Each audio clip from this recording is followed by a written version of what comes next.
This is how I failed at my first attempt to make apple pie. As ever, the recipe is from The Joy of Cooking 1953. Because this was my first attempt, I decided that I would divide the recipe into 4 and make 2 individual pies. So I decided that I would be using 1 cooking apple, which I thought was about half to 1 cup, and 1/8 of a cup of sugar. And then I somehow, in my measuring, forgot that I was quartering, and I started to halve the recipe. So then I used 1 egg, a tablespoon of melted butter, half a tablespoon of lemon juice, half a cup of sour cream because I didn't actually have any normal cream, and then a dash each of nutmeg and cinnamon. So then, as directed by the book, I looked at the page that discusses pie crusts, and I realised that I had neither shortening nor lard. So then I looked at the 5-minute pie crust recipe, and it seemed very doable.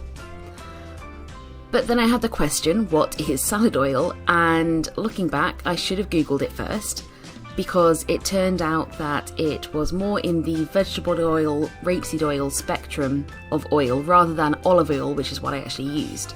So I used half a cup of plain flour, half a teaspoon of salt, 2 tablespoons of olive oil, and 1 tablespoon of milk because I did actually quarter this part of the recipe. Then I preheated the oven to 190 degrees. So I started by making my pie crust, and I gathered all my ingredients for it and started by mixing together the flour and salt before adding the wet ingredients, having made sure that the salt was well stirred through. Then I mixed it, and when it was roughly formed, I put it between 2 pieces of greaseproof paper as directed by Marion and Irma in the book, and rolled it out. And I expected that it should fill 2 of my mini little baking dishes, because that's what they said. And as it turned out, as you can see in the video, it only fitted 1 dish, and it was never going to fit 2. They also say that you can patch repair your crust, and perhaps that led to the toughness of my crust, but certainly it was not the nicest pie crust that I've ever eaten in my life. Then I gathered the ingredients for the filling,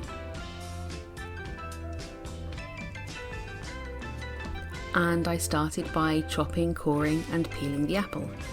And as it turned out, only half the cooking apple fitted in the pie dish that I had.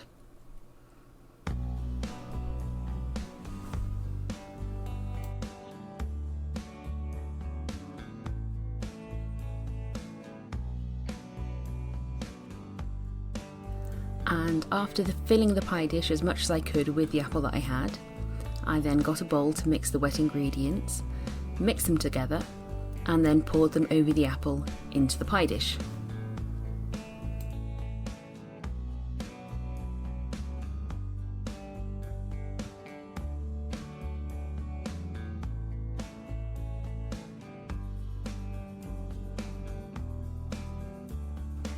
So although my pie ended up somewhat tasty, the crust needs work, and the apple was far too tart. It needed much more sugar.